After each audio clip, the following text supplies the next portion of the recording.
स्वागतम पिला माने विलके फ्रॉय इतिहास भित्तिक श्रेणी कक्ष को मु विभु प्रसाद तुम मान पुनर्बार स्वागत करुछि आउ एक नूतन अध्याय को। कोटि कोटि कंठे आजी उठुरे गंभीरे बाजी उत्कलर जयगीति उन्मादना भरा कंपी उठु शैलराजी ससागरा धरा कंपी उठु शून्य शून्य आकाश अबनी पुण्यभूमि मा मोर उत्कल जननी मोर उत्कल जननी। कांतकवि लक्ष्मीकांत महापात्रंकर एही सुंदर कथावस्तुटी सते जेपरि भरी रही ओडिया जाति प्रति ममताबोध स्नेह भल पाइबा जातीयताबोध एही भली आहुरी अनेक किछि। तेबे पिले एइठारे आमे आज पाठ जो पढ़िबा ताहा हेउचे सही जातीयताबोधर कथा। आज आमे पढ़िबा दशम श्रेणी इतिहास बहिर द्वितीय अध्याय ओडिया स्वतंत्र ओडिशा प्रदेशर गठन एवं तार प्रथम पाठ ओडिया जातीयतार विकास संपर्क में। तेबे पिले तुमे माने एठे मन रखिबार आवश्यकता रही ओडिया जातीयता कहिले आमे कोन बुझ पिले। ओडिया जातीयता कहिले ओडिशार भाषा साहित्य संस्कृति ऐतिह्य परंपरा ये सब संपर्क में प्रथम आगे ज्ञान आहरण करवा एवं सही सब संपर्कित ज्ञान को सारा विश्व सम्मुख में आत्मप्रकाश करवा एवं ओडिया निजको निजे चिन्हिबार आवश्यकता रही। यह कह जाए ओडिया जातीयतार विकास। पिले ओडिया जातीयतार विकास संपर्क में आम विगत अध्याय आम दुई गोटी विषय वस्तु संपर्क में आलोचना कर सारीचे। से दुई गोटी विषय वस्तु होउछि ओडिशा रे शिक्षार प्रसार किपरि भाबरे होइथिला। पिले शिक्षार प्रसार बिना ओडिशा रे जातीयतार विकास कौन सी जिनसर विकास कदापि संभवपर नुहे। कारण कह जाए इंग्राजी रे education is the window to look outer world अर्थात शिक्षा होचे एपरि एक झरका जहाँ दे आमे बाहर दुनिया को देखि थाउ। तेणुक बिना शिक्षा रे जातीयतार विकास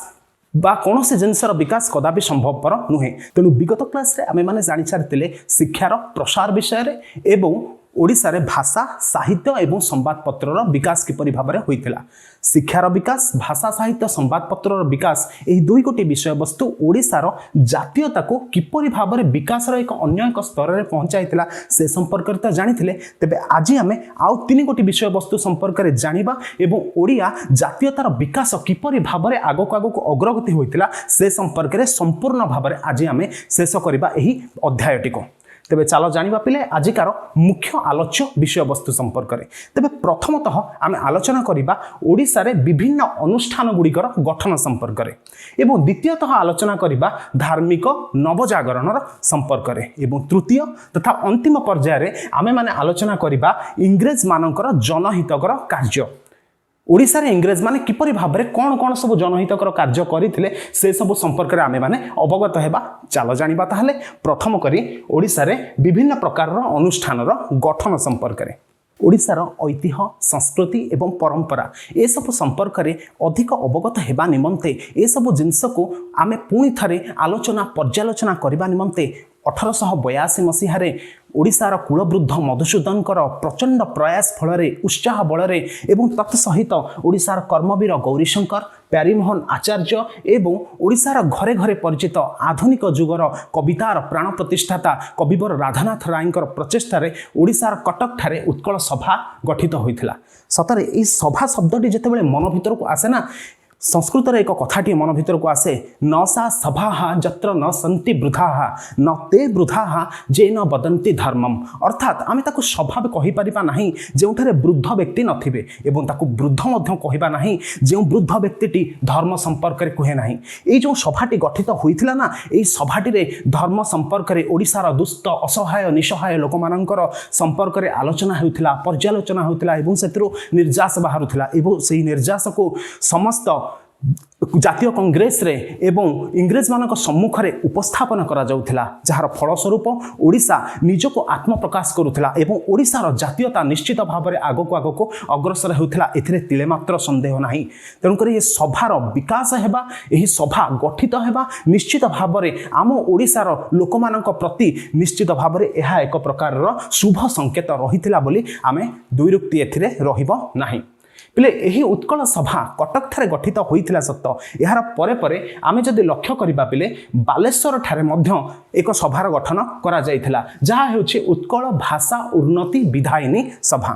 केवल बालेश्वर ठारे जे उत्कल भाषा उन्नति विधायिनी सभा गठन करा जायतिला ताहा नुहे कटक ठारे मध्य उत्कल भाषा उद्दीपनी सभा एवं उत्कल उल्लासिनी सभा एही भली भाबरे दुई गोटी अनुष्ठान गठन करा जायतिला। एते गुडी अनुष्ठान धीरे धीरे ओडिसा रे वृद्धि प्राप्त होउछि अर्थात से उत्कल सभा प्रथम गठित होइतिला ता परे परे बालेश्वर ठारे कटक ठारे अनेक गुडी सभा धीरे धीरे वृद्धि प्राप्त होउछि एवं शेषରେ ଯଦି ଆମେ ଦେଖିବା ब्रह्मपुर गंजाम ठारे ମଧ୍ୟ एक प्रकार सभार गठन करा जायतिला ताहा हेउछि उत्कल हितवादिनी सभा। प्ले जो सभा गठन करा जाय थाए एही सभा कौन से राजनैतिक उद्देश्य प्रणोदित सभा नथिला एहा थिला ओडिसार माटी प्रति ओडिसार जाति प्रति ओडिसार माँ प्रति सम्मान बोध ऐतिह्य परंपरा संस्कृति को बंचाए रखिबा पई सेठर आलोचना होउथिला पर्यालोचना होउथिला तेनुकरी एही सभार आयोजन करा जायथिला। तेनुकरी एही सभा निश्चित भाबरे ओडिसार पुरपल्ली रे गाँ गंडारे लोकमानक मन भितरे निश्चित भाबरे जातीयतार बोध एवं मन भितरे सिंहरण सृष्टि कराइबारे संभवपर होइथिला। तेनुकरी एही सभा ओडिसार जो जातीयता बोध रही ताहाको विकास करने दिगरे निश्चित भाव में एक बलिष्ठ पदक्षेप बोली आमको धरी रखा पड़ो। पहले यही सब सभा किपरि भाव में ओडिसा रे जातीयता बोध को आहरी आग को बढ़ाऊला से संपर्क जानिले वर्तमान आमे जानिबा द्वितीय पर्यायर धार्मिक नवजागरण विषय। चलो जानिबा धार्मिक नवजागरण सारा भारत वर्ष रे जेतेबेले धर्म क्षेत्र रे एक प्रकार रेनेसा सृष्टि होइतिला एक नवजागरण सृष्टि होइतिला ओडिसा माटी मध्य सेथरो बाद जीवबा किपरि तेणुकरी ओडिसा मध्य ए धर्म भित्तिक नवजागरण सृष्टि होइतिला। एही ओडिसा रे जो धर्म भित्तिक नवजागरण होइतिला एही धर्म द्वारा किपरि भाव में जातीयतार विकास होइतिला से संपर्क रे जानिबा एही धार्मिक नवजागरण विषय रे। ओडिसा माटीरु ख्रीष्ट धर्म एवं ब्राह्म धर्मर विरोध में एक प्रकार नूतन धर्मर अयमारंभ होइतिला एही ओडिसा माटीरु एवं एहार आरंभ करथिले ओडिसार एक बरपुत्र जे कि हेउछन्ते महिमा गोस्वामी से थिले एही महिमा धर्मर प्रवर्तक। पिले एठी गोटे कथा अनेक समय मनीष आम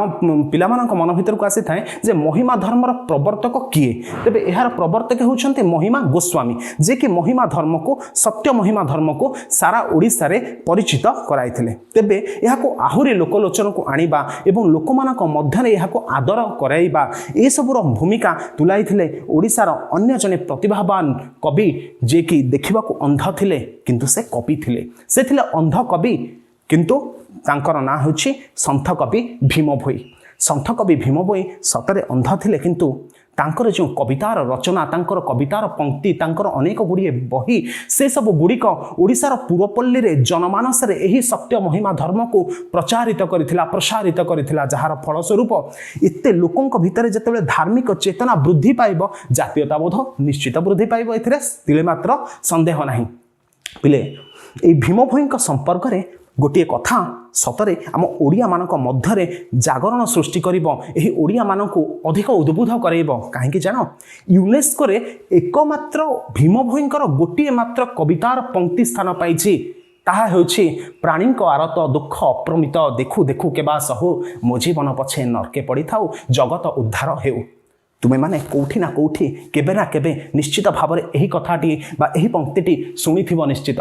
तेणुकरी भीम भोईंकर एही कवितार पंक्ति आम मानक उत्साहित करुछि निरुत्साहित नुहे। यह भीम भोईंकर एही कविता द्वारा भीम भोईंकर स्तुति चिंतामणि द्वारा तांकर अनेक कविता द्वारा महिमा धर्म सारा ओडिसा रे प्रचारित होबा द्वारा ए धार्मिक नवजागरण ओडिसा रे मध्य सृष्टि होइतला एवं धार्मिक नवजागरण द्वारा ओडिसा रे जातीयतार विकास होइतला। तेणुकरी पिले ओडिसा रे जातीयतार विकास किपरि भाव में धीरे धीरे हेउछि तुमे माने जानि पारुछ। प्रथमे शिक्षार प्रसार किपरि होइतिला तापरे आमे जानिले ओडिसा रे भाषा साहित्य संवादपत्रर विकास किपरि भाव में होइतिला। आज आमे जानिले प्रथमे जानिले ओडिसा रे विभिन्न सभा किपरि एहाको आगको अग्रसर करुछि एवं वर्तमान जानिले धार्मिक नवजागरण धर्मटाए ये पुणी नवजागरण हेबा द्वारा किपरि भाव में ओडिसार पूर्वपल्ली रे जागरण सृष्टि करुछि जागृत करुछि जागरूक करुछि से संपर्क रे आमे जानि सारले। वर्तमान आमे जिबा शेष अंश को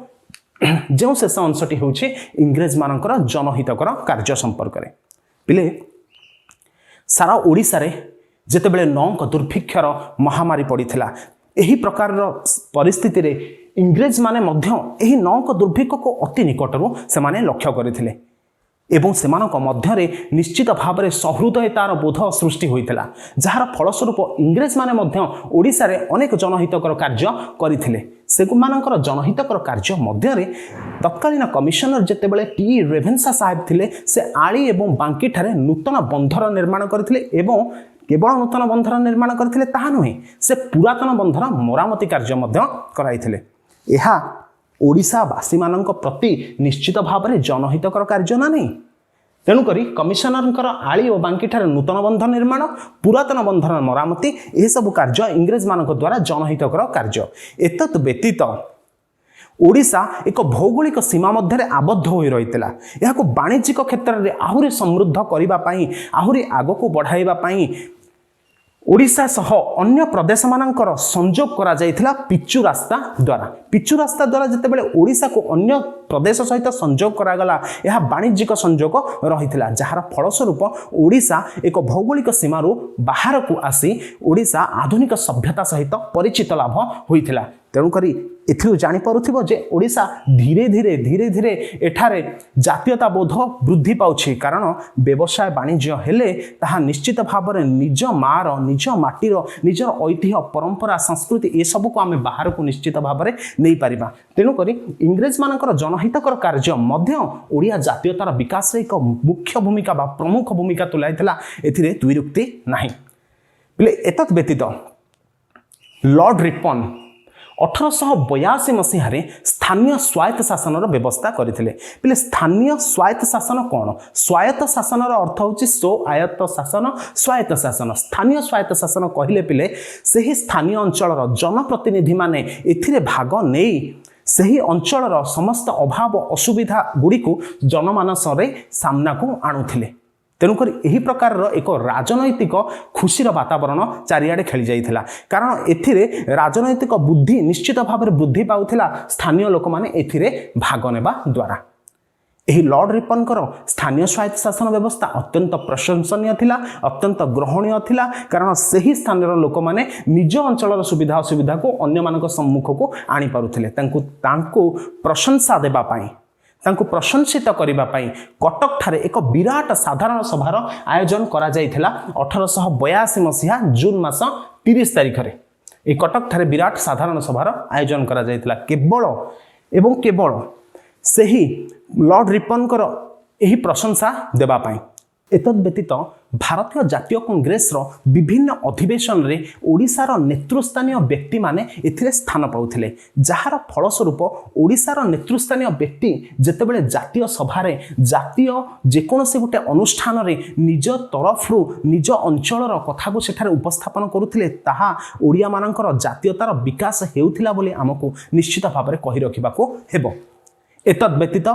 ओडिशा रे जनसाधारण वर्तमान निजको चिन्हिबा को चेष्टा करुछंती जानिबा को चेष्टा करुछंती निजर ऐतिह्य परंपरा संस्कृति ए सब संपर्क रे विश्व दरबार रे निजको आत्मप्रकाश करबा को सिखि गलेनी 19 शताब्दीर द्वितीय अर्धरे ओडिया माने निजको चिन्हिबा को चेष्टा करुछंती जानिबा को चेष्टा करुछंती एही भली भाव रे ओडिशा रे जातीयतार विकास धीरे धीरे आगको अग्रसर होइथिला तेणुक स्वतंत्र ओडिशार प्रदेश गठन एवं तत्सहित